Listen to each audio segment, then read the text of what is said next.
Hello everyone, this is Gorax. In today's video, we'll go over the Shadow team that is able to do over 100 million damage on the Continental challenge using a very low Psychic core. As you can see, currently I have nothing developed for the Lightning Necrosis affinity similar to accuracy, so it's really low level affinity and it works quite well. Last week I managed to do over 100 million damage.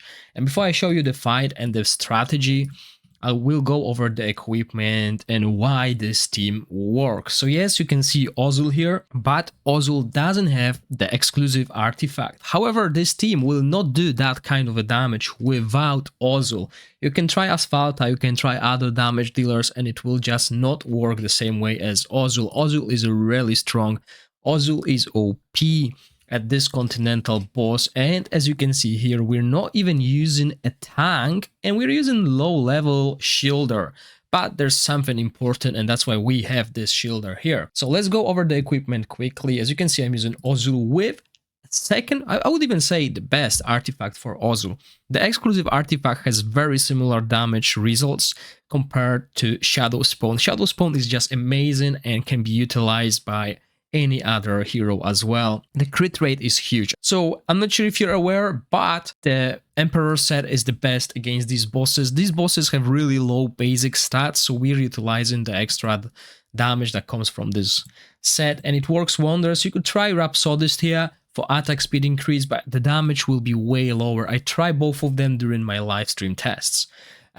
Also the gloves, you can use the other glove as well, but since we used Taldi with almost 100% upkeep on defense down, these gloves work just fine, and I have them with better rolls than the other gloves. So yeah, Shadow team does not regenerate any energy like our normal heroes. I mean ultimate energy, they have shadow energy, so I didn't bring Megan here because she will not help any of the shadow heroes. She could help others, but it's just better to have someone else. So as you can see, Emperor set on all damage dealers except for Daphne. On Daphne we want Rhapsodist set because she gains a lot of attack speed through here. We could go 2 actually, even 2. We don't really need this, but we want her to regenerate as much shadow energy as possible because she's not gaining any shadow energy when she possesses Ozul. Other than that, yes, full legendary artifacts, but we're using the 2 core artifacts, which is Hourglass and Witch's Remain. So there's 3 core artifacts, I would say, Witch's Remain, Gatekeeper Staff, and Hourglass. We're using 2 of them here. Basically here we're using Rift Hourglass to get extra haste, which is nice but not mandatory, but we're using it for accuracy. We need accuracy on Zarlov to make sure he can hit with his battle skill and apply recharge speed penalty, so that's why it's so important. Defense down is coming from Taldi. He's got a really big upkeep of it because he's gaining shadow energy very quick. And roots on Daphne to boost her attack as much as possible.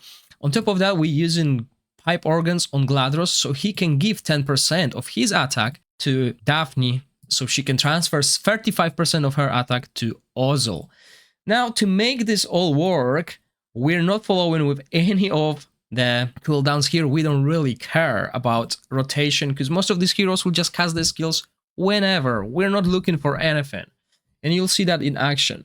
Now, also important thing, Puppeteer set is just OP in Season 3. You want to use it in your team. Basically, although he's got low defense, 1.8k, 15% of it is going to be transferred to Ozul. Now, if you have Tauren, this team will work even better, but I don't have Tauren, so I had to go with that. We need to make Ozul survive.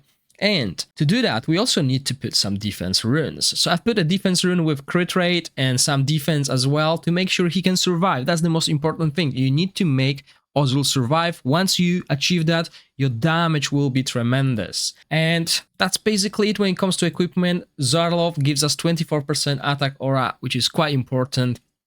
And the only thing we need to do early on is we need to jump out from this spot because our other heroes will get hit from the explosion when the frost get exploded. So everyone casted their ultimates. We jump over here to this spot. And now only Ozul will be taking damage. Now, as you can see, Gladros early on is using his ultimate to cover everyone in the back. That's okay. At this stage, we don't really need that shield. We're not benefiting from it. But The most important thing here when we get to the later stages is to rotate Daphne's ultimate, because when Daphne possesses Ozul, heal per hit, and look at the healing is huge. Okay, so this is enough to keep himself alive. But when Daphne gets back to her position, he is very vulnerable. So that's when we need to shield, otherwise the boss will kill us. And I'll show it once we get to the later stages. Okay, so we get to the stage where we need to control Gladro's ultimate. We want to use it after Daphne leaves the body of Ozul. As you can see right now, he's very vulnerable. He doesn't have any healing coming out from his auto attacks. As you can see, he's not healing at all. And now when Daphne goes back, he's starting to heal himself, so he will not die unless he is one-shotted. And we can see here that he's out-healing any of those guys. So that's why Daphne is such a mandatory hero here. She's not the best when it comes to damage done, but she is really helping Ozul survive. As you can see, she jumped back. We need to shield him, and hopefully he will survive till she jumps in again. There she goes. Bang. And we're doing damage. 30 seconds left on the clock. The boss is at 12 stacks, so he starts hurting us, basically. And we still apply recharge speed penalty through Zarlov, which helps to slow down the boss. And as you can see, Daphne will jump out shortly. Or is she now? There we go. She's out. We use this, and he can survive at least one more attack. Okay, the most damage is coming from these explosions and the ultimate, so we want to mitigate that, but we also want to cast this shield whenever it's available when Daphne jumps up. So this is pretty simple. You can basically auto battle for like 4 minutes, and then at the last minute you want to manual cast it.